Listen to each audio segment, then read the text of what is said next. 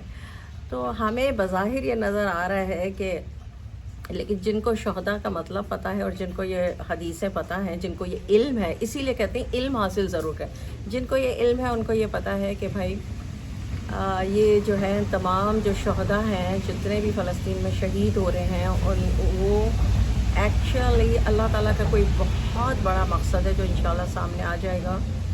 اور جن کی سمجھ میں آ رہا ہے ان کی سمجھ میں آ رہا ہے, جن کو نہیں آ رہا. لیکن دوسری طرف جو مسلمان حکمرانوں کی ذمہ داری ہے وہ کیا کر رہے ہیں, تو ان کو بھی آزمایا جا رہا ہے کہ بھائی ابھی کر لو, اپنا مفاد دیکھ لو, لیکن تمہیں کون مجھ سے بچا سکتا ہے. یہ اللہ کا وعدہ ہے.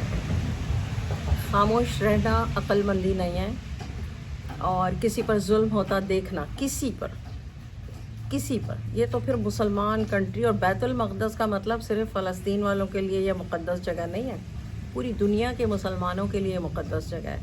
صرف فلسطین کے لوگوں کے لیے مقدس جگہ نہیں ہے کہ وہ اپنی زمین کے لیے لڑ رہے ہیں, کیونکہ پروپیگنڈا تو یہی ہے کہ وہ اپنی زمین کے لیے لڑ رہے ہیں. لیکن پوری دنیا کے مسلمانوں کو یہ بات پتہ ہے کہ پوری دنیا کے مسلمانوں کی یہ رسپانسبلٹی ہے, سب کے لیے یہ مقدس زمین ہے. بس جس نے دنیا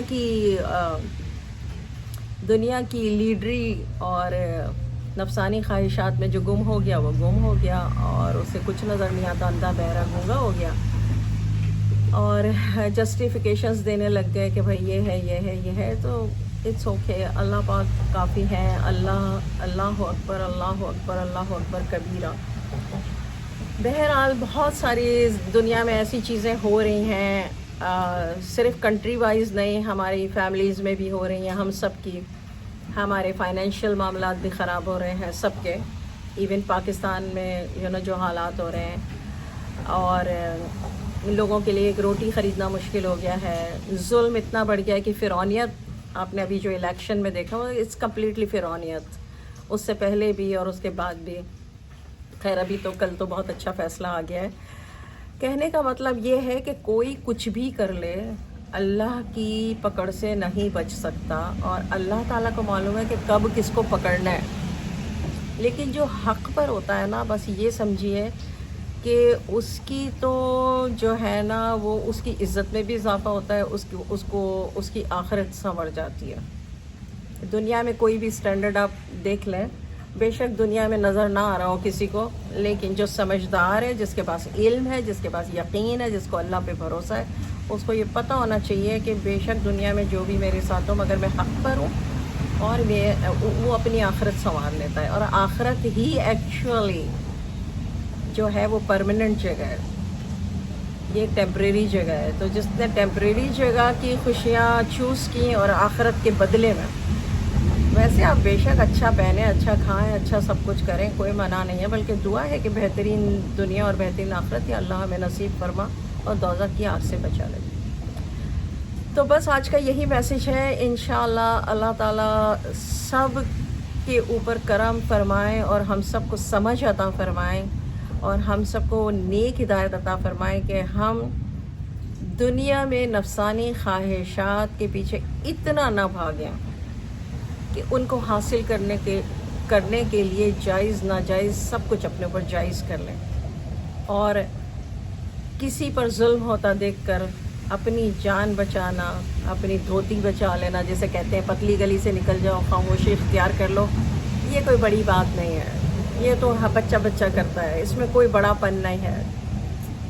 حق کے لیے کھڑے ہو جاؤ, جتنی تمہاری ہمت ہے, جتنی تمہاری کیپیسٹی ہے, اور اللہ پر یقین رکھو.